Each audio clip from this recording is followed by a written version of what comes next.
ਸਤਿ ਸ਼੍ਰੀ ਅਕਾਲ। ਪੰਜਾਬੀ ਰੇਡੀਓ ਤੇ Punjabi TV USA ਵੇਖ ਸੁਣ ਰਹੇ ਸਾਰੇ ਸਰੋਤਿਆਂ ਦਾ ਬਹੁਤ-ਬਹੁਤ ਸਵਾਗਤ ਹੈ। ਇਸ ਸਮੇਂ ਦੇ ਵਿਸ਼ੇਸ਼ ਪ੍ਰੋਗਰਾਮ ਖਬਰ ਤੇ ਨਜ਼ਰ ਦੇ ਵਿੱਚ। ਇਸ ਪ੍ਰੋਗਰਾਮ ਦੇ ਵਿੱਚ ਦੇਸ਼ ਦੁਨੀਆ ਦੇ ਨਾਲ ਜੁੜੀਆਂ ਹੋਈਆਂ ਅਹਿਮ ਖਬਰਾਂ ਤੇ ਪਾਈਦਾ ਚਾਨਣਾ ਤੇ ਹਰ ਰੋਜ਼ ਦੀ ਤਰ੍ਹਾਂ ਖਬਰਾਂ ਤੇ ਚਰਚਾ ਕਰਨ ਦੇ ਲਈ ਸਾਡੇ ਨਾਲ ਸਾਥ ਹੁੰਦਾ ਹੈ ਸੀਨੀਅਰ ਪੱਤਰਕਾਰ ਮਿੰਟੂ ਗੁਰੂਸਰੀਆ ਜੀ ਦਾ। ਸਭ ਤੋਂ ਪਹਿਲਾਂ ਕਰਦੇ ਹਾਂ ਉਹਨਾਂ ਦਾ ਪ੍ਰੋਗਰਾਮ ਦੇ ਵਿੱਚ ਨਿੱਘਾ ਸਵਾਗਤ। ਬਹੁਤ-ਬਹੁਤ ਸਵਾਗਤ ਹੈ ਜੀ। ਸ਼ੁਕਰੀਆ ਜੀ ਸਾਰਿਆਂ ਨੂੰ। ਸਤਿ ਸ੍ਰੀ ਅਕਾਲ ਜੀ। ਸਤਿ ਸ਼੍ਰੀ ਅਕਾਲ ਜੀ। ਅੱਜ ਦੇ ਪ੍ਰੋਗਰਾਮ ਦੇ ਸਪਾਂਸਰਸ ਦਾ ਧੰਨਵਾਦ ਕਰਦੇ ਚੱਲੀਏ। ਖਾਲਸਾ ਇੰਸ਼ੋਰੈਂਸ ਲੰਬੇ ਸਮੇਂ ਤੋਂ ਇੰਸ਼ੋਰੈਂਸ ਦੇ ਖੇਤਰ ਦੇ ਵਿੱਚ ਸੇਵਾਵਾਂ ਨਿਭਾ ਰਹੇ ਨੇ। ਤੁਸੀਂ ਵੀ ਸੰਪਰਕ ਕਰ ਸਕਦੇ ਹੋ। ਨੰਬਰ ਹੈ 408 272 2500। ਟਿਰਕਿਆਣਾ ਇਮੀਗ੍ਰੇਸ਼ਨ ਲਾ ਫਰਮ। ਜੇ ਟਿਰਕਿਆਣਾ ਹੋਣਾ ਨਾਲ ਸੰਪਰਕ ਕਰ ਸਕਦੇ ਹੋ ਕਿਸੇ ਵੀ ਤਰ੍ਹਾਂ ਦੀ ਇਮੀਗ੍ਰੇਸ਼ਨ ਦੇ ਬਾਬਤ ਸਲਾਹ ਮਸ਼ਵਰਾ ਕਰਨ ਦੇ ਲਈ। Krishan Dhanota Yuba City Baljinder Singh Nejar Woodland. ਜੀਐਨ ਲਿਊ ਵਾਲੇ ਟਰੱਕ ਵਾਸ਼ ਕਰਦੇ ਨੇ, ਆਇਲ ਚੇਂਜ ਕਰਦੇ ਨੇ, 에ਅਰ ਬ੍ਰੇਕਸ ਦਾ ਕੰਮ ਤਸੱਲੀ ਬਖਸ਼ ਕਰਦੇ ਨੇ। ਤੁਸੀਂ ਇਹਨਾਂ ਦੇ ਕੋਲੋਂ ਨਵੇਂ ਪੁਰਾਣੇ ਟਾਇਰ ਵੀ ਖਰੀਦ ਸਕਦੇ ਹੋ। ਲੋਕੇਸ਼ਨ ਸੈਂਟਾ ਨੇਲਾ ਦੀ ਹੈ। ਨਿੰਮਾ ਸਹੋਤਾ ਹੋਣਾ ਦਾ ਨੰਬਰ ਹੈ 209 277 0113। Jaswinder Singh Nagra, Roseville, Avtar Singh Sangha Yuba City, Baldev Singh Kang Yuba City. ਬਹੁਤ ਬਹੁਤ ਧੰਨਵਾਦ ਹੈ ਸਾਰੇ ਸਪਾਂਸਰਸ ਦਾ। ਰੁੱਖ ਹੁਣ ਖਬਰਾਂ ਦਾ ਕਰਦੇ ਹਾਂ। ਖਬਰਾਂ ਵੱਲ ਆਈਏ ਤਾਂ ਮਿੰਟੂ ਜੀ ਪਾਇਓ ਜ਼ਰਾ ਚਾਨਣਾ। ਪਹਿਲਾਂ ਦਿੱਲੀ ਦੇ ਜੰਤਰ ਮੰਤਰ ਤੇ ਸਟੂਡੈਂਟਸ ਨੇ ਆਪਣਾ ਰੋਹ ਦਿਖਾਇਆ ਤੇ ਆਖਿਰਕਾਰ ਵਿਕਟ ਉਡਾ ਦਿੱਤੀ ਧਰਮਿੰਦਰ ਪ੍ਰਧਾਨ ਦੀ। ਤੇ ਇਸ ਤੋਂ ਬਾਅਦ ਗੱਲ ਸ਼ੁਰੂ ਹੁੰਦੀ ਹੈ ਝਾਰਖੰਡ ਦੇ ਵਿੱਚ। ਝਾਰਖੰਡ 'ਚ ਵੀ ਵਿਦਿਆਰਥੀ ਅੰਦੋਲਨ ਕਰ ਰਹੇ ਨੇ, ਪਰ ਅੱਜ ਜਦੋਂ ਵਿਧਾਨ ਸਭਾ ਦੇ ਵੱਲ ਮਾਰਚ ਕਰਨ ਦੀ ਸ਼ੁਰੂਆਤ ਹੋਈ ਤਾਂ ਉਹਨਾਂ ਦੇ ਉੱਪਰ ਵੀ ਲਾਠੀ ਚਾਰਜ ਹੋਇਆ, ਵਾਟਰ ਕੈਨਨ ਚੱਲੀ ਹੈ ਤੇ ਬੇਕਾਬੂ ਹੋ ਗਿਆ ਜੀ ਸਾਰਾ ਕੁਝ ਉੱਥੇ ਵੀ। ਹਾਂ ਦੇਖੋ, ਇੱਕ ਚੀਜ਼ ਨੋਟਿਸ ਕਰੋ ਤੁਸੀਂ ਕਿ ਇੱਥੇ ਹੁਣ ਦੀਪਕੇ ਕਿਉਂ ਨਹੀਂ ਪਹੁੰਚਿਆ ਬਈ। ਛੱਡੋ ਦੂਜੀਆਂ ਗੱਲਾਂ ਬਾਅਦ ਚ ਕਰਦੇ ਆ। ਇੱਥੇ ਹੁਣ ਕੇਜਰੀਵਾਲ ਕਿਉਂ ਨਹੀਂ ਪਹੁੰਚਿਆ ਜੀ। ਇੱਥੇ ਹੁਣ ਸੰਜੇ ਸਿੰਘ ਜਾਂ ਸਿਸੋਦੀਆ ਕਿਉਂ ਨਹੀਂ ਪਹੁੰਚੇ। ਤੇ ਜ਼ੈਨ ਜ਼ੀ ਜਿੰਦਾਬਾਦ ਕਹਿਣ ਵਾਲਾ ਜਿਹੜਾ ਸਪੀਕਰ ਹੈ ਸੰਧਵਾਂ, ਜਿਹਦੀ ਅੱਜ ਕਹਿ ਲੋ ਕਿ ਬਈ ਪੂਰੀ ਗਲਤ ਉੱਠ ਗਈ ਜਦੋਂ ਪ੍ਰਗਟ ਸਿੰਘ ਨੇ ਘੇਰਿਆ ਉਹਨਾਂ ਨੂੰ ਸਦਨ ਦੇ ਵਿੱਚ। ਉਹ ਅੱਜ ਹੁਣ ਕਿਉਂ ਨਹੀਂ ਕਹਿੰਦੇ ਜ਼ੈਨ ਜ਼ੀ ਜਿੰਦਾਬਾਦ। ਇਹ ਬੜੇ ਵੱਡੇ ਪ੍ਰਸ਼ਨ ਨੇ ਸਾਹਿਬ ਜੀ, ਇਹ ਛੋਟੇ ਪ੍ਰਸ਼ਨ ਨਹੀਂ ਹੈ। ਦੀਪਕੇ ਕਹਿੰਦਾ ਜੀ ਮੈਨੂੰ ਥੋੜੀ ਜੀ ਹੈਲਥ ਦੀ ਪ੍ਰੋਬਲਮ ਹੈ। ਉਹਨੂੰ ਇੱਕ ਕ੍ਰੂਸ਼ਲ ਸਟੇਜ ਤੇ ਹੈਲਥ ਦੀ ਬੜੀ ਪ੍ਰੋਬਲਮ ਆਉਂਦੀ ਹੈ ਜੀ। ਫਿਰ ਇਸ ਤੋਂ ਇਲਾਵਾ ਜਿਹੜੇ ਦੂਸਰੇ ਬਈ ਚਲੋ ਦੂਜੇ ਨਾਲ ਦੇ ਨੂੰ ਤਾਂ ਨਹੀਂ ਕੋਈ ਨਮੂਨੀਆ ਹੋਇਆ, ਕਹਿੰਦਾ ਜੀ ਉਹ ਵੀ ਥੋੜਾ ਪ੍ਰਦਰਸ਼ਨ ਕਰਕੇ ਥੱਕੇ ਹੋਏ ਨੇ। ਤੁਸੀਂ ਹਿਸਾਬ ਲਾ ਲਓ ਵੀ ਕਿੰਨਾ ਟਾਈਮ ਹੋ ਗਿਆ, ਪਾਰਟੀਆਂ ਕਰ ਲਈਆਂ ਨੇ, ਉਸ ਤੋਂ ਬਾਅਦ ਜਸ਼ਨ ਮਨਾ ਲਏ ਨੇ। ਕਹਿੰਦੇ ਜੀ ਮਤਲਬ ਕਿ ਥਕਾਵਟ ਹੈ, ਬਿਮਾਰ ਸ਼ਮਾਰ ਚੱਲ ਰਹੇ ਨੇ। ਸਰ ਗੱਲ ਇਹ ਆ ਕਿ ਅਸਲ ਦੇ ਵਿੱਚ ਝਾਰਖੰਡ ਜਿਹੜਾ ਹੈਗਾ ਉੱਥੇ ਤੇ ਸਰਕਾਰ ਹੈ ਝਾਰਖੰਡ ਮੁਕਤੀ ਮੋਰਚੇ ਦੀ, ਜਿਹੜਾ ਕਿ ਆਪਾਂ ਕਹਿ ਲਈਏ ਕਿ ਰਾਹੁਲ ਗਾਂਧੀ ਦਾ ਹੀ ਇੱਕ ਤਰ੍ਹਾਂ ਨਾਲ ਖੇਮਾ ਹੈ ਨਾ ਜੀ। ਕਾਂਗਰਸ ਉੱਥੇ ਸੱਤਾਧਾਰੀ ਧਿਰ ਸਮਝੋ। ਤਾਂ ਇਹ ਸਵਾਲ ਬੜੇ ਕੀਮਤੀ ਬਣ ਜਾਂਦੇ ਨੇ। ਇਹਨਾਂ ਸਵਾਲਾਂ ਦੀ ਆਪਣੇ ਆਪ 'ਚ ਵੈਲਿਊ ਆ। ਇਹ ਨਹੀਂ ਹੈ, ਮੈਂ ਉੱਥੇ ਇਹ ਨਹੀਂ ਕਹਿ ਰਿਹਾ ਕਿ ਉਹ ਬੱਚੇ ਗਲਤ ਨੇ। ਬੱਚੇ ਤਾਂ ਦੇਖੋ, ਮੈਂ ਕੱਲ ਰਾਹੁਲ ਗਾਂਧੀ ਦਾ ਇਲਾਹਾਬਾਦ ਵਾਲਾ ਸੰਵਾਦ ਦੇਖ ਰਿਹਾ ਸੀਗਾ। ਮੈਂ ਵਿਹਲਾ ਸੀਗਾ ਦੁਪਹਿਰੇ ਐਤਵਾਰ ਤੇ ਮੈਂ ਉਹ ਲਾ ਲਿਆ। ਤਾਂ ਮੈਂ ਜਦੋਂ ਉੱਥੋਂ ਦੇ ਬੱਚਿਆਂ ਦੀਆਂ ਕਹਾਣੀਆਂ ਪੜ੍ਹੀਆਂ ਸੁਣੀਆਂ ਤਾਂ ਮੈਂ ਤਾਂ ਮਤਲਬ ਸਪੀਚਲੈਸ ਹੋ ਗਿਆ। ਇੰਨੇ ਦਰਦ ਨੇ। ਕੋਈ ਕਿਸਾਨ ਦਾ ਮੁੰਡਾ ਹੈ, ਕੋਈ ਧੋਬੀ ਦਾ ਮੁੰਡਾ ਹੈ, ਕੋਈ ਆਮ ਘਰ ਦੀ ਬੱਚੀ ਹੈ। ਉਹਨਾਂ ਦੀਆਂ ਆਪਣੀਆਂ ਕਹਾਣੀਆਂ ਨੇ ਬੜੀਆਂ ਦਰਦਮਈ, ਬੜੀਆਂ ਕਰੁਣਾਮਈ। ਤਾਂ ਗੱਲ ਇਹ ਹੈ ਕਿ ਇਹੀ ਜੇ ਤੁਸੀਂ ਵੇਖੋਗੇ JPSC JSSC ਪ੍ਰੀਖਿਆ ਦੇ ਵਿੱਚ ਧਾਂਦਲੀ ਹੋਈ, ਫਿਰ ਇਹ ਸਟੂਡੈਂਟ ਗਲਤ ਕਿਵੇਂ ਹੈ? ਮੈਂ ਇਹਨਾਂ ਨੂੰ ਗਲਤ ਨਹੀਂ ਕਹਿ ਰਿਹਾ। ਮੈਂ ਤੇ ਕਹਿ ਰਿਹਾ ਕਿ ਜਿਹੜੇ ਲੋਕ ਇੱਕ ਪਾਸੇ ਅੰਦੋਲਨ ਕਰਕੇ ਹਟੇ ਆ, ਉਹ ਦੂਸਰੇ ਪਾਸੇ ਕੋਈ ਕਹਿ ਰਿਹਾ ਟਾਈਫਾਈਡ ਹੈ, ਕੋਈ ਕਹਿੰਦਾ ਜੀ ਕਿ ਮਤਲਬ ਕਿ ਇੱਥੇ ਵੀ ਲੀਕ ਹੋਇਆ ਪੇਪਰ, ਇੱਥੇ ਵੀ ਲੀਕ ਹੋਇਆ। ਸਿਸੋਦੀਆ ਤਾਂ ਗਰਮ ਬੜਾ ਬੋਲ ਰਿਹਾ ਸੀ ਕਿ ਅਸੀਂ ਹੁਣ ਉੱਥੇ ਜਾਈਏ ਉੱਥੇ ਜਾਈਏ। ਤਾਂ ਯਾਨੀ ਕਹਿਣ ਦਾ ਮਤਲਬ ਇਹ ਹੈ ਕਿ ਚਲੋ ਇਹ ਇੱਕ ਮੇਰੇ ਜ਼ਹਿਨ ਦੇ ਵਿੱਚ ਆਏ ਕੁਝ ਸਵਾਲ ਸਨ ਜਿਹੜੇ ਮੈਂ ਕੀਤੇ ਆ, ਪਰ ਇਹ ਗਲਤ ਨਹੀਂ ਹੈ। ਰਾਹੁਲ ਗਾਂਧੀ ਨੇ ਅੱਜ ਜੋ ਕੁਝ ਵਾਪਰਿਆ ਕਿਉਂਕਿ ਜਿਵੇਂ ਤੁਸੀਂ ਕਿਹਾ ਕਿ ਜੀ ਇਹ ਪ੍ਰਦਰਸ਼ਨ ਕਰ ਰਹੇ ਸੀਗੇ, ਬੈਰੀਕੇਡਿੰਗ ਤੋੜ ਕੇ ਵਿਧਾਨ ਸਭਾ ਗੇਟ ਦੇ ਕੋਲ ਪਹੁੰਚ ਗਏ ਤੇ ਵਿਦਿਆਰਥੀ ਸਰਕਾਰ ਦੇ ਖਿਲਾਫ ਨਾਅਰੇਬਾਜ਼ੀ ਕਰ ਰਹੇ ਸਨ। ਪੁਲਿਸ ਨੇ ਉਹਨਾਂ ਨੂੰ ਗੇਟ ਤੋਂ ਹਟਾਉਣ ਦਾ ਯਤਨ ਕੀਤਾ, ਲੇਕਿਨ ਉਹ ਹਟੇ ਨਹੀਂ, ਤੇ ਜਿਸ ਤੋਂ ਬਾਅਦ ਫਿਰ ਬੜਾ ਲਾਠੀਚਾਰਜ ਤਗੜਾ ਹੋਇਆ। ਤੇ ਦੱਸਦੇ ਆ ਕਿ ਇਹ ਫਿਰ ਦੋਵੇਂ ਪਾਸੇ ਤੋਂ ਝੜਪ ਦੀ ਇੱਕ ਸ਼ਕਲ ਅਖਤਿਆਰ ਕਰ ਗਿਆ, ਤੇ ਲਾਠੀਚਾਰਜ ਫਿਰ 2 ਤੋਂ 3 ਵਾਰ ਕਰਨਾ ਪਿਆ, ਜਿਹਦੇ ਕਰਕੇ ਕੁਝ ਬੱਚਿਆਂ ਦੇ ਸਿਰ ਤੱਕ ਫਟ ਗਏ ਨੇ। ਤੇ ਦੱਸਦੇ ਆ ਕਿ ਪ੍ਰਦਰਸ਼ਨਕਾਰੀਆਂ ਨੇ ਵੀ ਪੁਲਿਸ ਤੇ ਬੋਤਲਾਂ ਵਗੈਰਾ, ਚੱਪਲਾਂ ਵਗੈਰਾ ਸੁੱਟੀਆਂ ਨੇ। ਹੋਰ ਤਾਂ ਉਹਨਾਂ ਦੇ ਕੋਲ ਕੀ ਆ, ਹੋਰ ਤੇ ਉਹਨਾਂ ਨੇ ਕੀ ਬੰਬ ਸੁੱਟਣੇ ਏਜੰਸੀ ਨੇ। ਤਾਂ ਗੱਲ ਇਹ ਆ ਜੀ ਕਿ ਫਿਰ ਉਸ ਤੋਂ ਬਾਅਦ ਰਾਹੁਲ ਗਾਂਧੀ ਨੇ ਐਕਸ ਤੇ ਇੱਕ ਪੋਸਟ ਕੀਤਾ ਹੈ। ਉਹ ਕਹਿੰਦੇ ਆ ਕਿ ਝਾਰਖੰਡ ਦੇ ਵਿੱਚ ਵਿਰੋਧ ਕਰ ਰਹੇ ਵਿਦਿਆਰਥੀਆਂ ਦੇ ਖਿਲਾਫ ਬਲ ਪ੍ਰਯੋਗ ਗਲਤ ਆ। ਜੀ ਵਿਦਿਆਰਥੀਆਂ ਨੂੰ ਸ਼ਾਂਤੀਪੂਰਵਕ ਵਿਰੋਧ ਦਾ ਅਧਿਕਾਰ ਆ ਤੇ ਗੱਲਬਾਤ ਦੇ ਨਾਲ ਹੀ ਹੱਲ ਨਿਕਲ ਸਕਦਾ। ਝਾਰਖੰਡ ਸਰਕਾਰ ਨੂੰ ਇਹਨਾਂ ਵਿਦਿਆਰਥੀਆਂ ਦੀ ਗੱਲ ਸੁਣਨੀ ਚਾਹੀਦੀ ਹੈ ਤੇ ਉਹਨਾਂ ਦੀਆਂ ਸਮੱਸਿਆਵਾਂ ਦਾ ਤੁਰੰਤ ਹੱਲ ਕਰਨਾ ਚਾਹੀਦਾ ਹੈ। ਤੇ ਜਿਹੜਾ ਜੀ ਇਹਨਾਂ ਦਾ ਵੱਡਾ ਸਟੂਡੈਂਟ ਨੇਤਾ ਹੈ ਦਵਿੰਦਰ ਨਾਥ ਮੋਤੀ, ਜੀ ਉਹਨੂੰ ਅੱਜ ਪੁਲਿਸ ਪ੍ਰਸ਼ਾਸਨ ਨੇ ਸਦਰ ਹਸਪਤਾਲ ਦੇ ਵਿੱਚ ਭਰਤੀ ਕਰਵਾਇਆ। ਦੇਖੋ ਗੱਲ ਇਹ ਆ ਕਿ ਇਹ ਜ਼ੈਨਜ਼ੀ ਨੇ ਨਾ ਜਿਹੜੇ, ਇਹ ਬਹੁਤ ਵੱਡੀ ਸਿਰ ਦੀ ਪੀੜ ਬਣ ਗਏ ਨੇ। ਹੁਣ ਤੁਸੀਂ ਵੇਖੋ ਨਾ ਬਿਲਕੁਲ ਕਿ ਅੱਜ ਜਦੋਂ ਸੈਸ਼ਨ ਦਾ ਆਖਰੀ ਹਫਤਾ ਸਟਾਰਟ ਹੋ ਗਿਆ, ਹੁਣ ਵਰਕਿੰਗ ਡੇਜ਼ ਜਿਹੜੇ ਆ ਤੁਸੀਂ ਵੇਖਿਓ 4-5 ਹੀ ਰਹਿ ਗਏ, ਤਾਂ ਅੱਜ ਜਾ ਕੇ ਕੇਂਦਰ ਸਰਕਾਰ ਦੇ ਵਜ਼ੀਰ ਬੋਲੇ ਆ, ਜਿਨ੍ਹਾਂ ਦੇ ਬੁੱਲ ਪਹਿਲਾਂ ਸੀਤੇ ਹੋਏ ਸਨ ਕਿ ਅਮਿਤ ਸ਼ਾਹ ਕੱਲੀ ਕੱਲੀ ਗੱਲ ਦਾ ਜਵਾਬ ਦਿਓਗੇ, ਬਸ ਤੁਸੀਂ ਭੱਜਿਓ ਨਾ।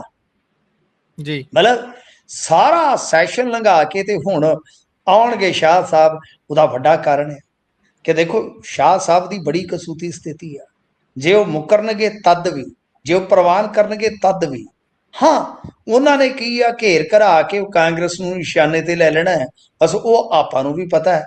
ਪਰ ਸਪਸ਼ਟ ਤੌਰ ਤੇ ਜ਼ੈਨਜ਼ੀ ਤੋਂ ਇਹਨਾਂ ਨੂੰ ਡਰ ਲੱਗਦਾ, ਇਹਦੇ 'ਚ ਕੋਈ ਸ਼ੱਕ ਨਹੀਂ, ਕੋਈ ਦੋ ਰਾਏ ਨਹੀਂ ਹੈ। ਤਾਂ ਅਸਲ ਦੇ ਵਿੱਚ ਕੀ ਆ ਕਿ ਇੱਥੇ ਝਾਰਖੰਡ ਦੇ ਵਿੱਚ ਜੋ ਹੋ ਰਿਹਾ ਹੈ ਨਾ, ਉਹਦੇ ਵਿੱਚ ਭਾਜਪਾ ਦਾ ਵੀ ਇੱਕ ਗੇਮ ਪਲਾਨ ਹੈ।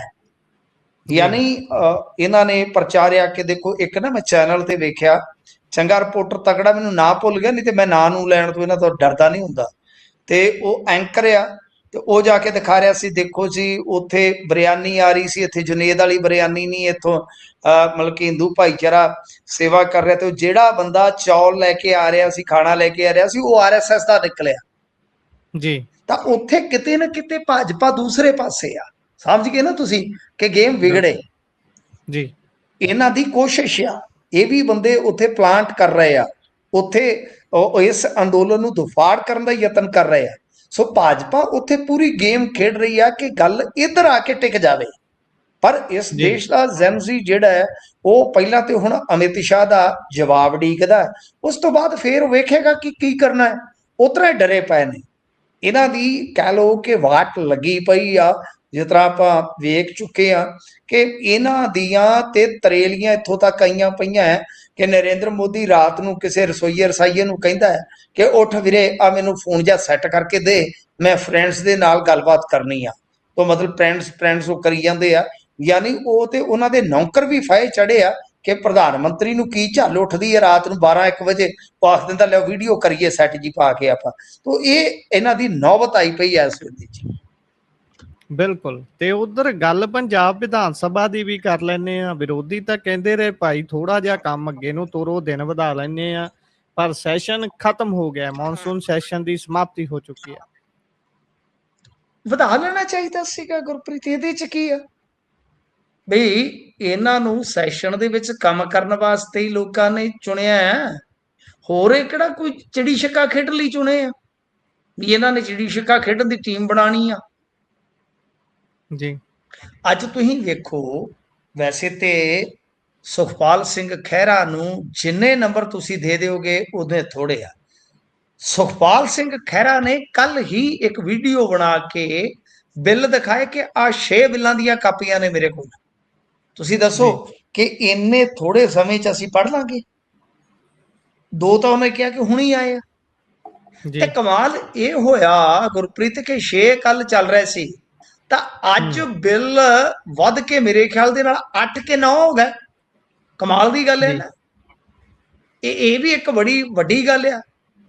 ਹੁਣ ਤੁਸੀਂ ਇਹ ਕਮਾਲ ਦੇਖੋ ਕਿ ਇੰਨੇ ਮਹੱਤਵਪੂਰਨ ਬਿੱਲ, ਉਹਨਾਂ ਤੇ ਚਰਚਾਵਾਂ, ਲੋਕਾਂ ਨੂੰ ਉਹਦੀ ਸਮਝ ਬਣਾਉਣੀ, ਉਹਦੇ ਪ੍ਰਭਾਵ, ਉਹਦੇ ਦੁਸ਼ਪ੍ਰਭਾਵ ਜਾਂ ਉਹਦੇ ਤੇ ਕੋਈ ਸਵਾਲ ਖੜੇ ਹੁੰਦੇ ਨੇ, ਉਹ ਸਾਰੀਆਂ ਚੀਜ਼ਾਂ ਜਿਹੜੀਆਂ ਨੇ ਉਹ ਹੋਣੀਆਂ ਚਾਹੀਦੀਆਂ ਜ਼ੇਰੇ ਚਰਚਾ, ਪਰ ਨਹੀਂ, ਮਤਲਬ ਹੀ ਨਹੀਂ ਹੈ।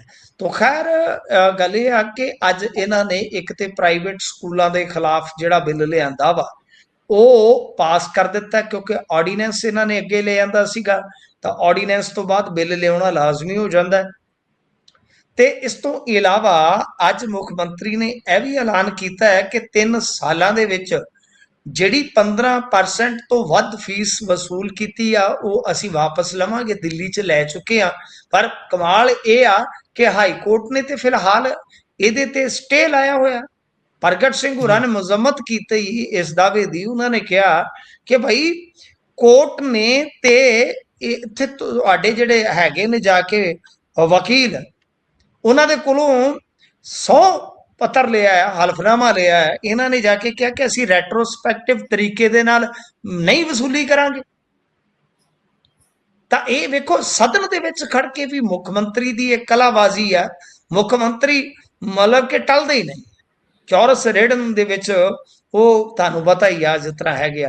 ਤਾਂ ਇਹ ਇੱਕ ਤਾਂ ਬਿੱਲ ਸੀ, ਇੱਕ ਆਊਟਸੋਰਸ ਦੇ ਜ਼ਰੀਏ ਜਿਹੜੇ ਹੈਗੇ ਨੇ ਕਰਮਚਾਰੀ, ਉਹਨਾਂ ਚੋਂ ਠੇਕੇਦਾਰ ਨੂੰ ਕੱਢ ਕੇ ਡਾਇਰੈਕਟ ਸਰਕਾਰ ਜਿਹੜੀ ਹੈ ਉਹ ਆਪਣੇ ਪੱਧਰ ਤੇ ਆਊਟਸੋਰਸ ਕਰੇਗੀ ਮੁਲਾਜ਼ਮਾਂ ਨੂੰ। ਤੇ ਇਹਦੇ ਵਾਸਤੇ ਸਰਵਿਸ ਦੇ ਲਈ ਇਹਨਾਂ ਨੇ 2 ਕੈਟਾਗਰੀਆਂ 'ਚ ਮੁਲਾਜ਼ਮਾਂ ਨੂੰ ਵੰਡਿਆ ਹੈ। ਮੁਸ਼ਕਲ ਕੰਮ ਕਰਨ ਵਾਲੇ ਮੁਲਾਜ਼ਮ ਲਈ 3 ਸਾਲ ਦੀ ਸ਼ਰਤ ਰੱਖੀ ਆ, ਤੇ ਇਸ ਜਿਵੇਂ ਤੁਹਾਨੂੰ ਪਤਾ ਹੀ ਹੈ ਬਿਜਲੀ ਕਰਮੀ ਹੋਏ, ਸੀਵਰ ਕਰਮੀ ਹੋਏ, ਤੇ ਉਸ ਤੋਂ ਬਾਅਦ ਦੂਜੀ ਕੈਟਾਗਰੀ ਦੇ ਵਿੱਚ 5 ਸਾਲ ਦੇ ਨਾਲ ਇਹ ਜਿਹੜੇ ਮੁਲਾਜ਼ਮ ਆ ਇਹਨਾਂ ਨੂੰ ਰੱਖਿਆ ਗਿਆ, ਤੇ ਇਹਨਾਂ ਸਾਰੇ ਮੁਲਾਜ਼ਮਾਂ ਨੂੰ ਸਿੱਧਾ ਸਰਕਾਰ ਕੰਟਰੈਕਟ ਤੇ ਰੱਖੇਗੀ, ਤੇ ਇਹਦੇ ਨਾਲ 65,000 ਆਊਟਸੋਰਸਡ ਕਰਮਚਾਰੀ ਜਿਹੜੇ ਉਹ ਸਿੱਧੇ ਸਰਕਾਰ ਦੇ ਅੰਡਰ ਆ ਜਾਣਗੇ, ਮਤਲਬ ਕਿ ਇਹਨਾਂ ਦੇ ਮੁਤਹਿਦ ਆ ਜਾਣਗੇ। ਤਾਂ ਉਸ ਤੋਂ ਬਾਅਦ ਜਿਵੇਂ ਮੈਂ ਤੁਹਾਨੂੰ ਦੱਸਿਆ ਸਾਲ ਸਾਰਣੀ ਕਿ ਇਸ ਤੋਂ ਬਾਅਦ ਫਿਰ ਜਿਵੇਂ ਰੈਗੂਲਰ ਵਗੈਰਾ ਹੋਣਾ ਹੁੰਦਾ ਕਿਸੇ ਨੇ, ਉਹ ਉਸ ਤੋਂ ਬਾਅਦ ਸ਼ਰਤਾਂ ਜਿਹੜੀਆਂ ਲਾਗੂ ਹੋ ਜਾਣਗੀਆਂ। ਤਾਂ ਇਹ ਮਹੱਤਵਪੂਰਨ ਗੱਲਾਂ ਨੇ। ਹੁਣ ਦੇਖੋ ਤੁਸੀਂ ਇੱਕ ਚੀਜ਼ ਨੋਟ ਕਰੋ ਸਰ, ਕਿ ਜਿਹੜੇ 9 ਬਿੱਲ ਟੋਟਲ ਆਏ ਨੇ, 9 ਬਿੱਲ ਟੋਟਲ ਜਿਹੜੇ ਆਏ ਨੇ ਬਈ, ਉਹਨਾਂ ਦੇ ਵਿੱਚ 2-3 ਦਾ ਤਾਂ ਆਪਾਂ ਨੂੰ ਪਤਾ ਲੱਗ ਗਿਆ, ਬਾਕੀਆਂ ਦਾ ਕੀ ਪਤਾ ਹੈ ਲੋਕਾਂ ਨੂੰ? ਬਾਕੀਆਂ ਦਾ ਪਤਾ ਹੀ ਨਹੀਂ ਹੈ ਸਰ।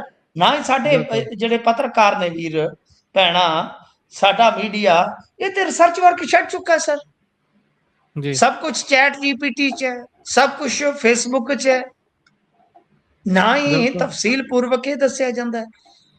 ਤੁਸੀਂ ਹਿਸਾਬ ਲਾ ਲਓ ਕਿ 2 ਯੂਨੀਵਰਸਿਟੀਆਂ ਦੇ ਬਿੱਲ ਨੇ, 2 ਨਿੱਜੀ ਯੂਨੀਵਰਸਿਟੀਆਂ ਸਥਾਪਿਤ ਕੀਤੀਆਂ ਜਾ ਰਹੀਆਂ। ਮੈਂ ਕੱਲ ਇਹਦੇ ਤੇ ਸਵਾਲ ਚੁੱਕਿਆ ਸੀਗਾ ਕਿ ਭਾਈ ਤੁਹਾਡੀ ਐਜੂਕੇਸ਼ਨ ਦਾ ਕੀ ਹਾਲ ਹੈ? ਕਦੇ ਸੋਚਿਆ ਤੁਸੀਂ ਕਿ ਤੁਹਾਡੀ ਐਜੂਕੇਸ਼ਨ ਜਿਹੜੀ ਹੈ ਉਹਦਾ ਸਿਸਟਮ ਇੰਨਾ ਗਿਰ ਚੁੱਕਾ ਹੈ ਕਿ ਤੁਹਾਡੇ ਸਕੂਲ, ਸਰਕਾਰੀ ਕਾਲਜ, ਯੂਨੀਵਰਸਿਟੀਆਂ, ਉਹਨਾਂ ਦੇ ਵਿੱਚ 5686 ਮਨਜ਼ੂਰ ਸ਼ੁਦਾ ਸਾਮੀਆਂ ਚੋਂ ਸਿਰਫ 3262 ਭਰੀਆਂ, 2424 ਸਾਮੀਆਂ ਤੁਹਾਡੀਆਂ ਖਾਲੀ ਆ ਜੀ। ਇਹ ਮੈਂ ਨਹੀਂ ਕਹਿ ਰਿਹਾ, ਸਰਕਾਰ ਦੇ ਕਾਗਜ਼ ਬੋਲਦੇ ਨੇ ਕਿ ਤੁਹਾਡੀਆਂ ਆਪਣੀਆਂ ਯੂਨੀਵਰਸਿਟੀਆਂ ਫੇਲ ਕਰ ਰਹੀਆਂ ਨੇ, ਆਰਥਿਕ ਸੰਕਟ ਦੇ ਨਾਲ ਜੂਝ ਰਹੀਆਂ, ਹੋਰ ਸਮੱਸਿਆਵਾਂ ਦੇ ਨਾਲ ਜੂਝ ਰਹੀਆਂ। ਚਾਹੇ ਉਹ ਗੁਰੂ ਨਾਨਕ ਦੇਵ ਯੂਨੀਵਰਸਿਟੀ ਦੀ ਗੱਲ ਕਰ ਲਓ, ਚਾਹੇ ਤੁਸੀਂ ਪੰਜਾਬੀ ਯੂਨੀਵਰਸਿਟੀ ਪਟਿਆਲਾ ਦੀ ਗੱਲ ਕਰ ਲਓ, ਚਾਹੇ ਖੇਤੀਬਾੜੀ ਯੂਨੀਵਰਸਿਟੀ ਲੁਧਿਆਣਾ ਦੀ ਗੱਲ ਕਰ ਲਓ ਜੀ। ਇੱਕ ਪਾਸੇ ਇਹ ਸੰਸਥਾਵਾਂ ਮਰ ਰਹੀਆਂ ਨੇ, ਖਤਮ ਹੋ ਰਹੀਆਂ ਨੇ, ਦੂਜੇ ਪਾਸੇ ਤੁਸੀਂ ਨਿੱਜੀ ਸੰਸਥਾਵਾਂ ਨੂੰ ਇੱਥੇ ਜ਼ਮੀਨਾਂ ਦੇ ਰਹੇ ਹੋ, ਇੱਥੇ ਉਹਨਾਂ ਨੂੰ ਵੱਖ-ਵੱਖ ਮਨਜ਼ੂਰੀਆਂ ਦੇ ਰਹੇ ਹੋ, ਕਿਉਂਕਿ ਤੁਹਾਨੂੰ ਲਾਭ ਮਿਲਦੇ ਆ, ਨਿੱਜੀ ਤੌਰ ਤੇ ਨੇਤਾਵਾਂ ਨੂੰ ਲਾਭ ਮਿਲਦੇ, ਇਹਨਾਂ ਦੇ ਕੋਟੇ ਫਿਕਸ ਹੁੰਦੇ ਆ। ਪਰ ਕੀ ਆਮ ਬੱਚੇ ਵਾਸਤੇ ਜੇ ਆ ਸਰਕਾਰੀ ਯੂਨੀਵਰਸਿਟੀਆਂ ਡੁੱਬਦੀਆਂ ਤਾਂ ਇਹ ਕੀ ਫ੍ਰੀ ਪੜ੍ਹਾਈ ਦੇਣਗੇ? ਤਾਂ ਮਤਲਬ ਕਿ ਇਹਦੇ ਤੇ ਇੱਕ ਚਰਚਾ ਹੋਣੀ ਚਾਹੀਦੀ ਆ ਵੀ ਸਾਡੇ ਇਸ ਸਮੇਂ ਸਿਸਟਮ ਦੇ ਵਿੱਚ ਕੀ ਆ ਕਿ ਤਕਰੀਬਨ ਤੁਸੀਂ ਵੇਖੋ ਕਿ 50 ਸਾਲਾਂ ਦੇ ਵਿੱਚ 3 ਲੱਖ ਵਿਦਿਆਰਥੀ ਦਾਖਲੇ ਘਟ ਗਏ ਸਕੂਲਾਂ 'ਚ। ਇਹਦੇ ਤੇ ਚਰਚਾ ਹੋਣੀ ਚਾਹੀਦੀ ਹੈ, ਐਜੂਕੇਸ਼ਨ ਤੇ ਚਰਚਾ ਹੋਣੀ ਚਾਹੀਦੀ ਆ ਕਿ RSS ਦੇ ਗਲਬੇ ਨੂੰ ਕਿਸ ਤਰ੍ਹਾਂ ਤੋੜਿਆ ਜਾਵੇ, ਜਿਹੜਾ ਉਹਨਾਂ ਨੇ ਸਿੱਖਿਆ ਤੇ ਪਾਲਿਆ। ਜਿਹਦੇ ਨਾਲ ਸਾਡੇ ਆਉਣ ਵਾਲੇ ਜਿਹੜੇ ਬੱਚੇ ਆ ਉਹਨਾਂ ਦੀ ਜ਼ਹਿਨੀਅਤ ਦੇ ਨਾਲ ਖੇਡਣ ਦਾ ਯਤਨ ਕੀਤਾ ਜਾ ਰਿਹਾ। ਇਹਦੇ ਲਈ ਜੇ ਇੱਕ ਦਿਨ ਰੱਖ ਲਿਆ ਜਾਂਦਾ ਕੀ ਜਾਂਦਾ ਸੀ। ਕੋਈ ਪੰਚਾਇਤੀ ਰਾਜ ਬਾਰੇ ਵੀ ਇਹਨਾਂ ਨੇ ਇੱਕ ਲਿਆਉਣਾ ਸੀ ਬਿੱਲ ਮੇਰੇ ਖਿਆਲ ਦੇ ਨਾਲ, ਜਿਹਦੇ ਚ ਪੰਚਾਇਤ ਸੈਕਟਰੀ ਦੀ ਪਾਵਰ ਘੱਟ ਕਰਨੀ ਹੈ ਇਹਨਾਂ ਨੇ। ਕੀ ਉਹਦੇ ਚਰਚਾ ਕੋਈ ਕਰਵਾਈ ਨੇ? ਆਮ ਬੰਦੇ ਨੂੰ ਪਤਾ ਹੀ ਨਹੀਂ ਸਰ। ਪੰਚਾਇਤੀ ਰਾਜ ਤੇ ਹਰ ਪਿੰਡੂ ਬੰਦੇ ਦੀ ਜ਼ਿੰਦਗੀ ਤੇ ਪ੍ਰਭਾਵਸ਼ਾਲੀ ਰਹਿਣ ਵਾਲਾ ਮੁੱਦਾ ਹੈ। ਤੁਸੀਂ ਉਹਦੇ ਤੇ ਵੀ ਕੋਈ ਗੱਲ ਨਹੀਂ ਕੀਤੀ। ਸੋ ਗੱਲ ਇਹ ਆ ਕਿ ਬਸ ਉਹ ਫੀਸ ਰੈਗੂਲੇਸ਼ਨ ਨੂੰ ਬਣਾ ਲਿਆ ਮੁੱਦਾ। ਮੀਡੀਆ ਇਹਨਾਂ ਦਾ ਆਪਦਾ ਹੈ, ਇੱਕ ਗੋਦੀ ਮੀਡੀਆ, ਅੱਜ ਕੱਲ ਬੋਦੀ ਮੀਡੀਆ ਬਣਿਆ। ਇਹ ਬੋਦੀ ਫੜਾ ਕੇ ਤੇ ਤੁਹਾਨੂੰ ਪਤਾ ਹੀ ਆ, ਮੈਂ ਤੇ ਇਹਨਾਂ ਦੇ ਸਕਰੀਨ ਸ਼ਾਟ ਕਾਗਜ਼ਾਤ ਸਭ ਜਨਤਕ ਕੀਤੇ ਆ ਕਿ ਇਹਨਾਂ ਤੇ ਇਨਫਲੂਐਂਸਰ ਖਰੀਦੇ ਹੋਏ ਨੇ ਜਿਹੜੇ ਮਿਸਲੀਡ ਕਰ ਰਹੇ ਨੇ ਆਪਣੇ ਫੋਲੋਅਰਸ ਨੂੰ। ਤਾਂ ਗੱਲ ਇਹ ਆ ਕਿ ਭਾਈ ਇਹਨਾਂ ਨੇ ਹਾਈਲਾਈਟ ਕਰ ਦਿੱਤਾ ਆ ਜਿਹੜਾ ਮੁੱਦਾ ਫੀਸ ਵਾਲਾ, ਕਿਉਂਕਿ ਇਹਨਾਂ ਨੂੰ ਇਹ ਸੂਟ ਕਰਦਾ। ਪਰ ਦੂਜੇ ਜਿਹੜੇ ਮਤਲਬ ਕਿ ਮੁੱਦੇ ਆ ਉਹਨਾਂ ਨੂੰ ਬਿਲਕੁਲ ਹਾਸ਼ੀਏ ਤੇ ਤੱਕ ਦਿੱਤਾ। ਖੈਰ ਮੰਤਰੀ ਅੱਜ ਬੋਲ ਰਹੇ ਸਨ ਕਿ 153 ਬਲਾਕਾਂ ਦੇ ਵਿੱਚ ਪਾਣੀ ਦੀ ਸਥਿਤੀ 'ਚ ਸੁਧਾਰ ਆਇਆ। ਚਲੋ ਕਿੰਨਾ ਆਇਆ ਆਉਣ ਵਾਲਾ ਸਮਾਂ ਦੱਸੇਗਾ। ਤਾਂ ਖੈਰ ਗੱਲ ਇਹ ਆ ਕਿ ਮੈਨੂੰ ਕੁਝ ਚੀਜ਼ਾਂ ਤੇ ਸਖਤ ਇਤਰਾਜ਼ ਹੈ ਗੁਰਪ੍ਰੀਤ ਕਿ ਜੇ ਸੈਸ਼ਨ ਵਧਾਉਣ ਦੀ ਜ਼ਰੂਰਤ ਪੈਂਦੀ ਹੈ ਤੁਸੀਂ ਕਿਉਂ ਨਹੀਂ ਵਧਾਉਂਦੇ, ਪਰ ਜਦੋਂ ਤੁਹਾਡੀ ਰਾਜਨੀਤੀ ਨੂੰ ਜ਼ਰੂਰਤ ਪੈਂਦੀ ਹੈ ਸਰ ਤੇ ਤੁਸੀਂ ਮਤਲਬ ਕਿ ਭਾਈ ਫਿਰ ਉੱਥੇ ਸਪੈਸ਼ਲ ਇਜਲਾਸ ਸੱਦ ਲੈਂਦੇ ਹੋ। ਤਾਂ ਸੀਐਮ ਸਾਹਿਬ ਦਾ ਫਿਰ ਉਹੀ ਘਸਿਆ ਪਿਟਿਆ ਕਿ ਚੰਨੀ ਨੇ 111 ਦਿਨ ਦੇ ਵਿੱਚ ਕਿੰਨੇ ਬਿੱਲ ਪਾਸ ਕੀਤੇ ਸੀ, ਤੁਸੀਂ ਇਦਾਂ ਦੇਖੋ ਉਦਾਂ ਦੇਖੋ। ਮਤਲਬ ਕਿ ਇਹ ਸਾਰੀਆਂ ਚੀਜ਼ਾਂ ਜਿਹੜੀਆਂ ਨੇ ਉਹ ਇਦਾਂ ਟਾਲ ਮਟਾਲੇ 'ਚ ਇਹ ਕਰ ਦਿੰਦੇ ਆ। ਪਰ ਮੇਰੇ ਖਿਆਲ ਦੇ ਨਾਲ ਖੁੱਲੀ ਚਰਚਾ ਜਿਹੜੀ ਆ ਹੋਣੀ ਚਾਹੀਦੀ ਹੈ। ਜੀ ਬਿਲਕੁਲ, ਚਰਚਾ ਤਾਂ ਹੋਣੀ ਚਾਹੀਦੀ ਹੈ। ਇਹਨਾਂ ਚੀਜ਼ਾਂ ਲਈ ਸਮਾਂ ਕੱਢਣ ਦੀ ਲੋੜ ਹੈ ਕਿਉਂਕਿ ਸਪੈਸ਼ਲ ਸੈਸ਼ਨ ਤਾਂ ਤੁਸੀਂ ਬੇਤੁਕੀਆਂ ਗੱਲਾਂ ਤੇ ਝੱਟ ਸੱਦ ਲੈਂਦੇ ਹੋ। ਅੱਗੇ ਚੱਲੀਏ ਤਾਂ ਸੈਣੀ ਵੱਲੋਂ ਗੱਠਜੋੜ ਉੱਤੇ ਨਾ ਕਹਿ ਦਿੱਤੀ ਗਈ ਹੈ।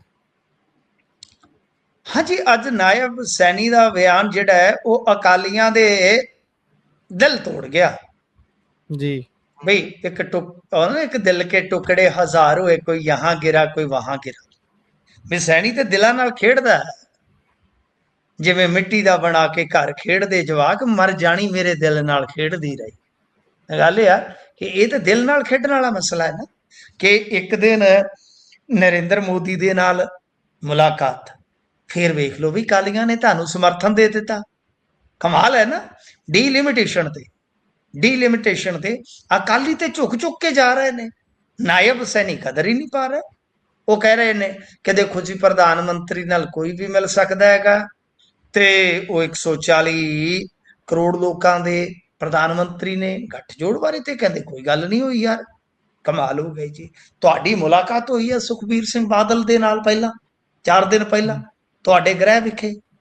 ਕੁਝ ਪੁਰਾਣੇ ਕਾਂਗਰਸੀ ਜਿਹੜੇ ਅੱਜ ਕੱਲ ਭਾਜਪਾ ਹੀ ਆ, ਕੁਝ ਉਹਦੇ ਵਿੱਚ ਆਪਾਂ ਕਹਿ ਲਈਏ 1-2 ਸੁਖਬੀਰ ਸਿੰਘ ਦੇ ਰਿਸ਼ਤੇਦਾਰ ਵੀ ਉਹ ਵਿੱਚ ਪੈ ਕੇ ਤੇ ਸਾਰਾ ਕੁਝ ਕਰਵਾ ਰਹੇ ਨਾਇਬ ਸੈਣੀ ਜੀ। ਕਿਉਂ ਮੁਕਰਦੇ ਜੇ? ਦਿਲ ਲੈ ਕੇ ਮੁਹੱਬਤਾਂ ਰੰਗੀਆਂ ਤੇ ਮਾਹੀ ਮੁਕਰ ਗਿਆ ਜੇ। ਬਈ ਸਾਰਾ ਕੁਝ ਤੇ ਤੁਸੀਂ ਕਰਾ ਰਹੇ ਹੋ ਫਿੱਟ, ਗੋਟੀ ਤੇ ਤੁਸੀਂ ਫਿੱਟ ਕਰਾ ਰਹੇ ਹੋ, ਟਾਈਮ ਤੁਸੀਂ ਲੈ ਕੇ ਦਿੱਤਾ। ਇਹ ਪਤਾ ਨਹੀਂ ਕਿਉਂ ਮੁਕਰ ਰਹੇ ਨੇ ਸਭ। ਤੇ ਅਕਾਲੀ ਥੋੜੇ ਜਿਹੇ ਕਹਿ ਲੋ ਕਿ ਮਹਿਸੂਸੇ ਜੇ ਗਿਆ, ਕਹਿੰਦੀ ਯਾਰ ਕਮਾਲ ਆ।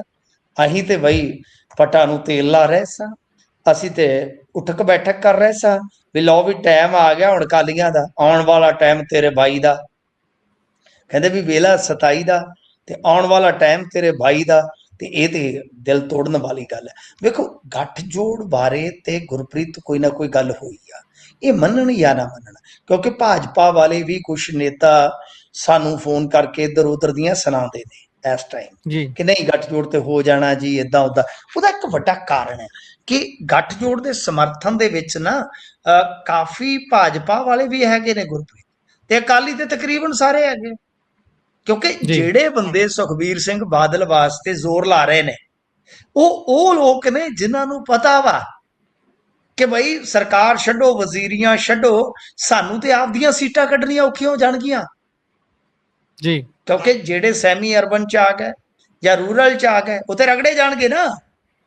ਬਿਲਕੁਲ। SIR ਬਾਰੇ ਮੈਂ ਤੁਹਾਨੂੰ ਜਿਹੜਾ ਫੈਕਟ ਦੱਸਿਆ ਸੀਗਾ ਬਿਲਕੁਲ ਕਲੀਅਰ ਹੈ ਕਿ ਉਹਦੇ ਤੋਂ ਵੀ ਭਾਜਪਾ ਡਰ ਰਹੀ ਹੈ।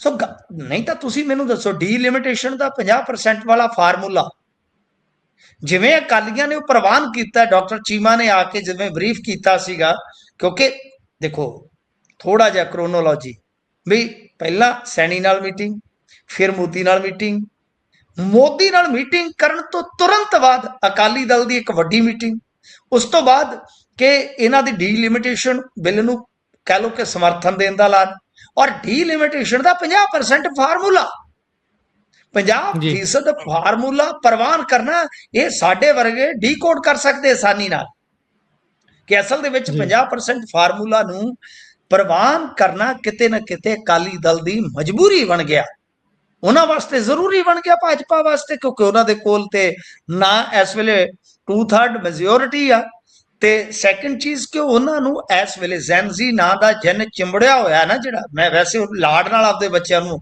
ਜਿੰਨ ਕਹਿ ਰਿਹਾ ਵੀ ਇਹ ਤਾਂ ਚਿੰਬੜ ਗਏ ਨੇ, ਅਦਰਵਾਈਜ਼ ਨਾ ਲੈਣਾ ਇਹਨੂੰ, ਤਾਂ ਕਹਿਣ ਦਾ ਮਤਲਬ ਕਿ ਭਾਈ ਉਹ ਤਾਂ ਡਰੇ ਹੋਏ ਨੇ, ਉਹਨਾਂ ਨੂੰ ਇਸ ਤਰ੍ਹਾਂ ਦੇ ਸਮਰਥਨ ਦੀ ਜ਼ਰੂਰਤ ਹੈ ਕਿ ਸਿੱਖਾਂ ਦੀ ਇੱਕ ਨੁਮਾਇਆ ਪਾਰਟੀ ਸਾਡੇ 'ਚ ਯਕੀਨ ਰੱਖਦੀ ਆ, ਤਾਂ ਇਹ ਹੁਣ ਇੰਨੇ ਤੇ ਹੈ ਨਹੀਂ ਨਾ ਵੀ ਕੋਈ ਐਡਾ ਵੱਡਾ ਸਮਰਥਨ ਕਰ ਰਿਹਾ। ਸਮਰਥਨ ਦਾ ਵੀ ਮੈਂ ਕੈਲਕੂਲੇਟ ਕਰਕੇ ਇਹਨਾਂ ਨੂੰ ਦੱਸਿਆ ਸੀ ਕਿ ਦਿਓ ਜਵਾਬ ਚੀਮਾ ਸਾਹਿਬ, 50% ਫਾਰਮੂਲੇ ਦੇ ਹਿਸਾਬ ਨਾਲ ਸਾਡੀਆਂ ਬਣਨਗੀਆਂ 13 ਤੋਂ 19 ਲੋਕ ਸਭਾ ਸੀਟਾਂ, ਪਰ ਜੇ 813 ਜਾਂ 16 ਬਣਦੀਆਂ ਤਾਂ ਉਹਦੇ 'ਚ ਸਾਡਾ ਪਰਸੈਂਟੇਜ ਜਿਹੜਾ ਹੈ ਉਹ ਹੋ ਜਾਏਗਾ ਲੋਕ ਸਭਾ 'ਚ 2.34, ਜਿਹੜਾ ਕਿ ਇਸ ਵੇਲੇ ਸਾਡਾ 2.39 ਆ, ਤੁਸੀਂ ਤਾਂ ਘਟ ਗਏ ਅੱਗੇ ਨਾਲੋਂ।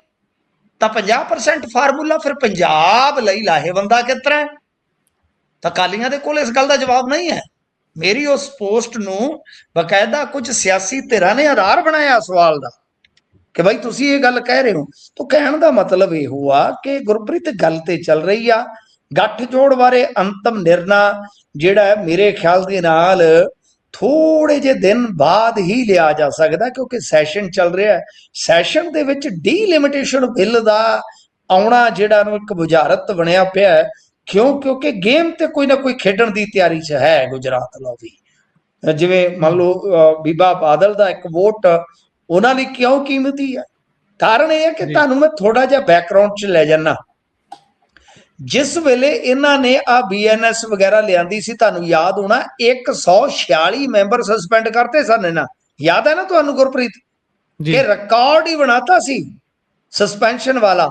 ਤਾਂ ਜੇ ਉਹ ਮੈਂਬਰਾਂ ਦੀ ਸਸਪੈਂਸ਼ਨ ਕਰਕੇ ਬਿੱਲ ਪਾਸ ਕਰਾ ਸਕਦੇ ਤੇ ਇਦਾਂ ਦੀ ਤਿਗੜਮ ਲੱਗ ਸਕਦੀ ਆ। ਇਸ ਵਾਸਤੇ ਗੱਠਜੋੜ ਤੇ ਨਿਰਣਾ ਮੇਰੇ ਖਿਆਲ ਦੇ ਨਾਲ ਆ ਸੈਸ਼ਨ ਦੀ ਸਮਾਪਤੀ ਤੋਂ ਬਾਅਦ ਹੀ ਹੋਏਗਾ, ਜੋ ਵੀ ਹੋਏਗਾ। ਜੀ ਅੱਗੇ ਵਧੀਏ ਤਾਂ ਭਗਵੰਤ ਮਾਨ ਨੇ ਉਧਰ ਜਗਤਾਰ ਸਿੰਘ ਹਵਾਰਾ ਹੋਣਾ ਦੀ ਪੈਰੋਲ ਦੀ ਮੰਗ ਕੀਤੀ ਹੈ ਕਿ ਚਿੱਠੀ ਬਾਹਰ ਆਈ ਹੈ, ਇਹ ਅਚਾਨਕ ਦਰਦ ਜਾਗਿਆ ਹੈ ਜਾਂ ਫਿਰ ਕਿਵੇਂ ਦੇਖਿਆ ਜਾਵੇ ਇਸ ਲਿਖੀ ਗਈ ਚਿੱਠੀ ਨੂੰ? ਕਿਉਂਕਿ ਜਦੋਂ ਮੈਂ ਕਮੈਂਟ ਪੜ੍ਹ ਰਿਹਾ ਸੀ ਇੱਕ ਪੋਸਟ ਦੇ ਥੱਲੇ ਜਿੱਥੇ ਜ਼ਿਕਰ ਸੀ ਇਸ ਗੱਲ ਦਾ, ਸਾਰੇ ਤਕਰੀਬਨ ਵੋਟਾਂ ਨਾਲ ਹੀ ਜੋੜ ਰਹੇ ਨੇ ਗੱਲ। ਦੇਖੋ ਬਿਲਕੁਲ ਮੈਂ ਸਪਸ਼ਟ ਹਾਂ, ਮੇਰਾ ਇਹਦੇ ਤੇ ਸਟੈਂਡ ਕਲੀਅਰ ਹੈ। ਪੰਜਾਬੀ ਰੇਡੀਓ US ਦੀ ਆਡੀਅנס ਮੇਰਾ ਇਹਨਾਂ ਨਾਲ ਬਹੁਤ ਲੰਮਾ ਸਾਥ ਹੈ। ਮੈਂ ਹਮੇਸ਼ਾ ਇਹ ਸਟਾਂਸ ਰੱਖਿਆ ਕਲੀਅਰ ਕੱਟ ਕਿ ਮੈਂ ਹਿਊਮਨਿਟੇਰੀਅਨ ਗਰਾਊਂਡ ਤੇ ਹਰ ਉਸ ਕੈਦੀ ਦੀ ਰਿਹਾਈ ਮੰਗਦਾ ਵਾਂ ਜਿਹਨੂੰ ਦਹਾਕਿਆਂ ਦੀ ਕੈਦ ਜਿਹੜੀ ਆ ਕੱਟਣੀ ਪੈ ਚੁੱਕੀ ਆ, ਚਾਹੇ ਉਹ ਕਿਸੇ ਵੀ ਮਜ਼ਹਬ ਦਾ ਹੋਵੇ ਤੇ ਚਾਹੇ ਉਹ ਕਿਸੇ ਵੀ ਲਹਿਰ ਦੇ ਵਿੱਚ ਹੋਵੇ, ਚਾਹੇ ਉਹ ਆਦਿਵਾਸੀ ਆਪਦੇ ਜੰਗਲਾਂ ਲਈ ਲੜਿਆ, ਚਾਹੇ ਪੰਜਾਬ ਦੇ ਵਿੱਚ ਖਾੜਕੂ ਸੰਘਰਸ਼ ਦੀ ਗੱਲ ਆ, ਚਾਹੇ ਕਸ਼ਮੀਰ ਦੀ ਹਥਿਆਰਬੰਦ ਮੂਵਮੈਂਟ ਆ, ਮੈਂ ਮਤਲਬ ਕਿ ਸਾਰਿਆਂ ਨੂੰ ਇਸ ਦਾਇਰੇ 'ਚ ਰੱਖਦਾ। ਦੂਜੀ ਗੱਲ ਕਿ ਦੇਖੋ ਅੱਜ ਵੀ ਮਾਨ ਸਾਹਿਬ ਨੇ ਇੱਕ ਆਫੀਸ਼ੀਅਲੀ ਸਟੇਟਮੈਂਟ ਦਿੱਤਾ ਹੈ ਕਿ ਦੇਖੋ ਜਗਤਾਰ ਸਿੰਘ ਹਵਾਰਾ ਨੂੰ ਆਪਦੀ ਬਿਮਾਰ ਤੇ ਅਤੀ ਬਿਮਾਰ ਮਾਂ ਦੀ ਦੇਖਭਾਲ ਵਾਸਤੇ ਛੁੱਟੀ ਮਿਲਣੀ ਚਾਹੀਦੀ ਹੈ, ਯਾਨੀ ਪੇਰੋਲ ਮਿਲਣੀ ਚਾਹੀਦੀ ਆ। ਦੂਜੇ ਪਾਸੇ ਅੱਜ ਕੌਮੀ ਕਿਸਾਨ ਮੋਰਚਾ ਦੀ ਵੀ ਮੀਟਿੰਗ ਚੱਲ ਰਹੀ ਹੈ, ਮੇਰੇ ਖਿਆਲ ਦੇ ਨਾਲ ਉਹਦਾ ਕੋਈ ਰਿਜ਼ਲਟ ਨਿਕਲਿਆ ਕਿ ਨਹੀਂ ਨਿਕਲਿਆ। ਅੱਜ ਉਹਨਾਂ ਦੀ ਵੀ ਮਹੱਤਵਪੂਰਨ ਮੀਟਿੰਗ ਸੀ, ਸ਼ਾਇਦ ਕੇਂਦਰ ਦੇ ਨਾਲ ਉਹ ਤਾਲਮੇਲ 'ਚ ਨੇ, ਤੇ ਐਸੀ ਖਬਰ ਸੁਣਨ ਨੂੰ ਮਿਲ ਰਹੀ ਸੀ ਕਿ ਸ਼ਾਇਦ ਆਫਰ ਕੀਤਾ ਜਾ ਸਕਦਾ ਹੈ ਕਿ ਜਗਤਾਰ ਸਿੰਘ ਹਵਾਰਾ ਦੀ ਮਾਤਾ ਨੂੰ ਦਿੱਲੀ ਸ਼ਿਫਟ ਕੀਤਾ ਜਾਵੇ। ਤਾਂ ਇਹਦਾ ਮਤਲਬ ਇਹ ਆ ਕਿ ਰਸਤਾ ਤੇ ਖੁੱਲ ਰਿਹਾ ਹੈ, ਰਸਤਾ ਖੁੱਲ ਰਿਹਾ ਹੈ। ਰਸਤਾ ਇਉਂ ਹੈ ਕਿ ਜੇ ਮੰਨ ਲਓ ਦਿੱਲੀ ਉਹਨਾਂ ਨੂੰ ਸ਼ਿਫਟ ਕੀਤਾ ਜਾਂਦਾ ਹੈ ਤਾਂ ਦਿੱਲੀ ਦੇ ਵਿੱਚ ਇੱਕ ਸੀਮਤ ਦਾਇਰੇ 'ਚ ਜਾਂ ਕੁਝ ਸਮੇਂ ਲਈ ਪੈਰੋਲ ਦਿੱਤੀ ਜਾ ਸਕਦੀ ਹੈ। ਤੁਹਾਨੂੰ ਜੀ ਯਾਦ ਹੈ, ਮੈਂ ਤੁਹਾਨੂੰ ਥੋੜਾ ਜਿਹਾ ਹੁਣ ਰਿਲੇਟ ਕਰਕੇ ਦਿੰਨਾ ਕਿ ਜਿਸ ਵੇਲੇ ਸੌਦਾ ਸਾਧ ਦੀ ਪੈਰੋਲ ਸ਼ੁਰੂ ਹੋਈ ਸੀ, ਉਸ ਨੂੰ ਸਭ ਤੋਂ ਪਹਿਲਾਂ ਮਾਂ ਨਾਲ ਮਿਲਣ ਦੀ ਹੀ ਪੈਰੋਲ ਮਿਲੀ ਸੀ। ਸਮਝ ਗਏ ਤੁਸੀਂ? ਤੋ ਦੇਖਦੇ ਆ ਅੱਗੇ ਕੀ ਬਣਦਾ ਹੈ। ਪਰ ਅੱਜ ਜਿਸ ਤਰ੍ਹਾਂ ਦੀ ਸਥਿਤੀ ਬਣਦੀ ਪਈ ਆ, ਹੋਪ ਤੇ ਹੈ, ਹੋਪ ਹੈ। ਹੁਣ ਜਿਹੜੀ ਗੱਲ ਤੁਸੀਂ ਕਹਿ ਰਹੇ ਹੋ ਕਿ ਬਈ ਮੈਂ ਕਮੈਂਟ ਪੜ੍ਹੇ ਨੇ, ਸਿਆਸਤ ਦੇ ਨਾਲ ਜੋੜਿਆ ਜਾ ਰਿਹਾ ਵਗੈਰਾ ਵਗੈਰਾ, ਦੇਖੋ ਜਿਹੜੀ ਚਿੱਠੀ ਅੱਜ ਮੈਂ ਦੁਪਹਿਰੇ ਜਨਤਕ ਕੀਤੀ ਹੈ ਇਹਨਾਂ ਦੀ, ਉਹ ਚਿੱਠੀ ਇਹਨਾਂ ਨੇ ਖੁਦ ਲਿਖੀ ਹੋਈ ਆ ਜੀ ਦੂਜੇ ਮਹੀਨੇ, ਇਸੇ ਸਾਲ ਦੀ ਗੱਲ ਆ, ਦੂਜੇ ਮਹੀਨੇ ਇਹ ਚਿੱਠੀ ਇਹਨਾਂ ਨੇ ਬਕਾਇਦਾ ਜਗਤਾਰ ਸਿੰਘ ਹਵਾਰਾ ਦੀ, ਕਿਉਂਕਿ ਪੈਰੋਲ ਦੀ ਜਿਹੜੀ ਚਾਰਾਜੋਈ ਆ ਨਾ, ਉਹ ਪਿਛਲੇ ਸਾਲ ਦੀ ਹਾਈ ਕੋਰਟ ਗਈ ਆ ਜੀ ਇਹਨਾਂ ਨੇ ਬਕਾਇਦਾ ਗ੍ਰਹਿ ਮੰਤਰਾਲਾ ਕਹਿ ਲਓ, ਗ੍ਰਹਿ ਡਿਪਾਰਟਮੈਂਟ ਕਹਿ ਲਓ, ਇਹਨਾਂ ਵੱਲੋਂ ਬਕਾਇਦਾ ਖਤ ਲਿਖਿਆ ਗਿਆ ਹੈ ਕਿ ਬਈ ਅਸੀਂ ਸਿਫਾਰਿਸ਼ ਨਹੀਂ ਕਰਦੇ ਜੀ ਜਗਤਾਰ ਸਿੰਘ ਹਵਾਰਾ ਨੂੰ ਪੈਰੋਲ ਮਿਲੇ, ਤੇ ਯਾਨੀ ਵਿਰੋਧ ਹੈ। ਫਿਰ ਤੁਹਾਡਾ ਸਵਾਲ ਵਾਜਬ ਹੋ ਜਾਂਦਾ ਹੈ ਕਿ ਐਗਜ਼ੈਕਟ 6 ਮਹੀਨਿਆਂ ਦੇ ਵਿੱਚ ਐਸਾ ਕੀ ਬਦਲਾਅ ਹੋ ਗਿਆ? ਕਿਉਂਕਿ ਇਹ ਉਹੀ ਆਮ ਆਦਮੀ ਪਾਰਟੀ ਹੈ ਜਿਨ੍ਹਾਂ ਦਵਿੰਦਰਪਾਲ ਸਿੰਘ ਭੁੱਲਰ ਦੀ ਰਿਹਾਈ 'ਚ ਅੜਚਨ ਡਾਈ ਆ, ਇਹ ਔਨ ਰਿਕਾਰਡ ਹੈ। ਹੁਣ ਇਹਦਾ ਸਵਾਲ ਦਾ ਜਦੋਂ ਮੈਂ ਜਵਾਬ ਟੋਲਦਾ, ਬਕਾਇਦਾ ਵਿਸ਼ਲੇਸ਼ਕ ਤੌਰ ਤੇ ਕਈ ਵਾਰ ਤੁਸੀਂ ਫਸਦੇ ਵੀ ਹੋ, ਤੁਹਾਡੇ ਵਰਗੇ ਪੱਤਰਕਾਰ ਸਾਨੂੰ ਫਸਾਉਂਦੇ ਵੀ ਆ, ਇਹ ਬੜੇ ਟੇਢੇ ਸਵਾਲ ਹੁੰਦੇ ਆ ਤੁਹਾਡੇ ਵਰਗੇ ਜਰਨਲਿਸਟਾਂ ਦੇ। ਤਾਂ ਗੱਲ ਇਹ ਆ ਕਿ ਫਿਰ ਇਹਨੂੰ ਮੈਂ ਇਸ ਤਰ੍ਹਾਂ ਸਮਝਦਾ ਵਾਂ ਕਿ ਇਹਦੇ 'ਚ ਮਾਨ ਹੋਰਾਂ ਦੀ ਸਿੱਖਾਂ ਪ੍ਰਤੀ ਹਮਦਰਦੀ ਦੀ ਕੋਸ਼ਿਸ਼ ਤੇ ਹੈ ਕਿ ਉਹ ਮਿਲੇ, ਥੋੜਾ ਸੌਫਟ ਕਾਰਨਰ ਸਾਨੂੰ ਥੋੜੀ ਜਗ੍ਹਾ ਦੁਆਵੇ, ਪਰ ਇਹਦੇ ਨਾਲ ਇੱਕ ਇਹਨਾਂ ਦੀ ਚਲਾਕੀ ਹੈ, ਕਿਉਂਕਿ ਇਹਨਾਂ ਨੂੰ ਗੜਗੱਚ ਸਾਹਿਬ ਨੇ ਬਹੁਤ ਵਾਣੀ ਪਾ ਰੱਖਿਆ ਹੈ, ਤੇ ਕਿਉਂਕਿ ਜਗਤਾਰ ਸਿੰਘ ਹਵਾਰਾ ਮੁਤਵਾਜ਼ੀ ਜਥੇਦਾਰ ਨੇ ਸਰਬੱਤ ਖਾਲਸਾ ਦੇ, ਤਾਂ ਇਸ ਵਾਸਤੇ ਕਿਤੇ ਨਾ ਕਿਤੇ ਜੇ ਪੈਰੋਲ ਮਿਲਦੀ ਹੈ ਜਾਂ ਕੱਲ ਨੂੰ ਮੁਤਵਾਜ਼ੀ ਜਥੇਦਾਰਾਂ ਦਾ ਹੋਰ ਬੜਾ ਨਿੱਗਰ ਉਭਾਰ ਹੁੰਦਾ ਹੈ, ਤਾਂ ਉਹਦੇ 'ਚ ਗੜਗੱਜ ਨੂੰ ਜਾਂ ਅਕਾਲੀ ਦਲ ਨੂੰ ਨੁਕਸਾਨ ਹੈ, ਉਹਦੇ 'ਚ ਆਮ ਆਦਮੀ ਪਾਰਟੀ ਨੂੰ ਫਾਇਦਾ ਹੈ। ਸੋ ਇਸ ਨੂੰ ਮੈਂ ਤੇ ਇੱਥੋਂ ਤੱਕ ਡੀਕੋਡ ਕਰ ਸਕਦਾ ਹਾਂ ਗੁਰਪ੍ਰੀਤ ਜੀ। ਅੱਗੇ ਵਧੀਏ ਤਾਂ ਉਧਰ ਭਾਜਪਾ ਵਿੱਚ ਵੀ ਖਲਾਰਾ ਜਿਹਾ ਪੈਂਦਾ ਨਜ਼ਰ ਆ ਰਿਹਾ ਹੈ। ਬਿਲਕੁਲ ਕਈ ਜ਼ਿਲ੍ਹਿਆਂ ਦੇ ਵਿੱਚ ਖਿਲਾਰਾ ਪੈ ਰਿਹਾ ਹੈ। ਹੁਣ ਇਹਦੇ 'ਚ ਤੁਸੀਂ ਆਪਾਂ ਕਿਉਂਕਿ ਸੀਮਤ ਸਮੇਂ ਦੇ ਵਿੱਚ ਖਬਰਾਂ ਕਰਨੀਆਂ ਨੇ ਬਕਾਇਆ, ਅੱਛਾ ਗੱਲ ਇਹ ਹੈ ਗੁਰਪ੍ਰੀਤ ਕਿ 5-6 ਇਹਨਾਂ ਨੇ ਜ਼ਿਲ੍ਹਾ ਪ੍ਰਧਾਨ ਲਾ ਦਿੱਤੇ ਸਨ ਬੀਤੇ ਦਿਨ। ਉਸ ਤੋਂ ਬਾਅਦ ਸ਼੍ਰੀ ਨਿਵਾਸਲੂ, ਕਿਉਂਕਿ ਅਸਲੀ ਗੇਮ ਦੇ ਖਿਡਾਰੀ ਤੇ ਤੁਹਾਨੂੰ ਪਤਾ ਹੀ ਨਹੀਂ ਹੈ, ਸ਼੍ਰੀ ਨਿਵਾਸਲੂ ਇਹ ਤਾਂ ਤੁਸੀਂ ਨਾ ਹੀ ਬਹੁਤ ਘੱਟ ਸੁਣਿਆ ਹੋਏਗਾ। ਭਾਜਪਾ ਦੇ ਅਸਲ ਦੇ ਵਿੱਚ ਕਹਿ ਲਓ ਕਿ ਇੱਥੇ ਜਹਾਜ਼ ਦੇ ਸ਼ਿਪ ਦੇ ਕੈਪਟਨ ਨੇ, ਤੇ ਉਹ ਨੇ ਸ਼੍ਰੀ ਨਿਵਾਸਲੂ। ਸ਼੍ਰੀ ਨਿਵਾਸਲੂ ਦੇ ਖਿਲਾਫ ਇਹਨਾਂ ਨੇ ਸੁਰ ਉਵਾਰਨੇ ਸ਼ੁਰੂ ਕਰ ਦਿੱਤੇ ਨੇ ਕੁਝ ਬੰਦਿਆਂ ਨੇ ਕਿ ਸ਼੍ਰੀ ਨਿਵਾਸਲੂ ਨੇ ਪ੍ਰੋਸੀਜਰ ਫੋਲੋ ਕੀਤਾ ਤੇ ਬੜਾ ਇਹ ਲਾ ਦਿੱਤੇ ਸੈਕਿੰਡ ਥਿੰਗ ਕਿ ਬਾਈ ਜੀ ਇਹ ਕਿਸੇ ਦੀ ਗੱਲ ਹੀ ਨਹੀਂ ਸੁਣਦੇ ਵਗੈਰਾ ਵਗੈਰਾ। ਅਸਲ ਦੇ ਵਿੱਚ ਜਿਹੜੀ ਕਹਾਣੀ ਆ ਨਾ ਗੁਰਪ੍ਰੀਤ, ਉਹ ਇਹ ਆ ਕਿ ਜਿਵੇਂ ਹੀ ਸ਼੍ਰੀ ਨਿਵਾਸਲੂ ਨੇ ਬੰਦੇ ਲਿਆ ਕੇ ਕਾਂਗਰਸ ਦੇ ਵਿੱਚੋਂ ਉਭਾਰੇ, ਉਹ ਤਾਕਤ ਵੀ ਫੜ ਗਏ। ਕੇਵਲ ਸਿੰਘ ਢਿੱਲੋਂ ਤੇ ਇੱਕ ਤਰ੍ਹਾਂ ਨਾਲ ਕਹਿ ਲਓ ਕਿ ਡਮੀ ਜੇ ਨੇ, ਅਸਲੀ ਤਾਕਤ ਤੇ ਸ਼੍ਰੀ ਨਿਵਾਸਲੂ ਕੋਲ ਆ, ਸੰਗਠਨ ਮੰਤਰੀ ਨੇ ਆਰਐਸਐਸ ਦੇ। ਤਾਂ ਕਾਰਨ ਇਹ ਬਣਿਆ ਇਸ ਚੀਜ਼ ਦਾ ਖਲਾਰੇ ਦਾ ਕਿ ਜਿਹੜਾ ਅਸ਼ਵਨੀ ਸ਼ਰਮਾ ਦਾ ਗਰੁੱਪ ਹੈ, ਕਿਉਂਕਿ ਉਹਨਾਂ ਦੀ ਚੌਧਰ ਸੀ, ਉਹਨਾਂ ਦੀ ਪੁੱਛ ਪ੍ਰਤੀਤ ਸੀ, ਤਾਂ ਉਹਨਾਂ ਦੇ ਬਰੋਬਰ ਜਿਹੜੇ ਇਹ ਬੰਦੇ ਲਿਆ ਕੇ ਇਹਨਾਂ ਨੇ ਫਿੱਟ ਕੀਤੇ ਨੇ, ਉਹ ਹਿੱਟ ਕਰਤੇ। ਤਾਂ ਇਹ ਕਰਕੇ ਇਸੇ ਕਰਕੇ ਅਸ਼ਵਨੀ ਸ਼ਰਮਾ ਦਾ ਜਿਹੜਾ ਗਰੁੱਪ ਹੈ ਜਾਂ ਸੁਭਾਸ਼ ਦਾ ਜਿਹੜਾ ਗਰੁੱਪ ਹੈ, ਉਹ ਰੌਲਾ ਪਾ ਰਿਹਾ, ਖਲਾਰਾ ਇਸੇ ਗੱਲ ਦਾ ਹੈ ਜੀ। ਇਸ ਤੋਂ ਅੱਗੇ ਚੱਲੀਏ ਤਾਂ ਉਧਰ ਥਾਣੇ 'ਚ ਨੌਜਵਾਨ ਲੜਕੀ ਨੇ ਖੁਦਕੁਸ਼ੀ ਕਰ ਲਈ ਹੈ ਜੀ। ਦੇਖੋ ਇਹ ਮਾਝੇ ਦਾ ਭਿੱਖੀਵਿੰਡ ਥਾਣਾ ਏਰੀਆ, ਇਹਦੇ ਵਿੱਚ ਇੱਕ ਨਾ ਕੋਈ ਮਰਡਰ ਹੋਇਆ ਸੀ ਕਿਸੇ ਪਿੰਡ ਦੇ ਲਾਗੇ, ਜਿਹੜਾ ਥਾਣੇ ਦੇ ਲਾਗੇ ਸੀ ਪਿੰਡ, ਕੋਈ ਉਸ ਹਲਕੇ ਦਾ ਕਹਿ ਲਓ, ਉਹ ਥਾਣੇ 'ਚ ਪੈਂਦਾ।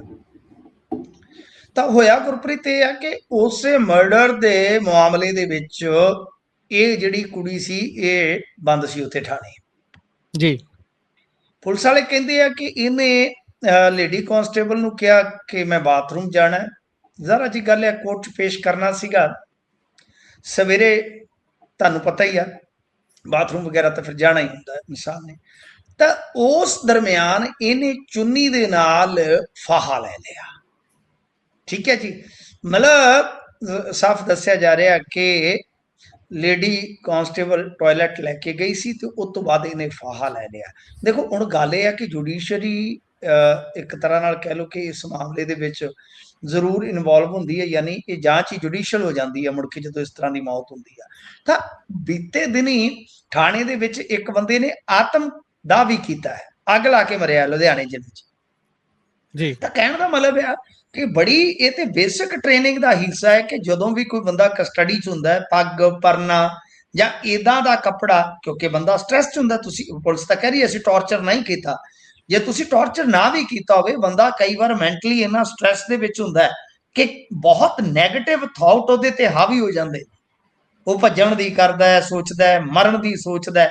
ਤਾਂ ਇਹਨਾਂ ਚੀਜ਼ਾਂ ਨੂੰ, ਇਹਨਾਂ ਸੰਭਾਵਨਾਵਾਂ ਨੂੰ ਖਤਮ ਕਰਨ ਵਾਸਤੇ ਇਤੇ ਆਤਨ ਬੈਲਟ ਹੁੰਦੀ ਹੈ, ਪਰਨਾ ਹੁੰਦਾ ਹੈ, ਸਾਰੀਆਂ ਚੀਜ਼ਾਂ ਲਵਾਈਆਂ ਜਾਂਦੀਆਂ ਨੇ ਜੀ ਕਿਉਂਕਿ ਤੁਸੀਂ ਟਾਇਲਟ ਦੇ ਵਿੱਚ ਨਹੀਂ ਜਾ ਸਕਦੇ, ਪਰ ਘੱਟੋ ਘੱਟ ਬਾਹਰ ਇਹ ਚੀਜ਼ਾਂ ਤੇ ਰਖਾਈਆਂ ਜਾ ਸਕਦੀਆਂ ਨੇ ਨਾ।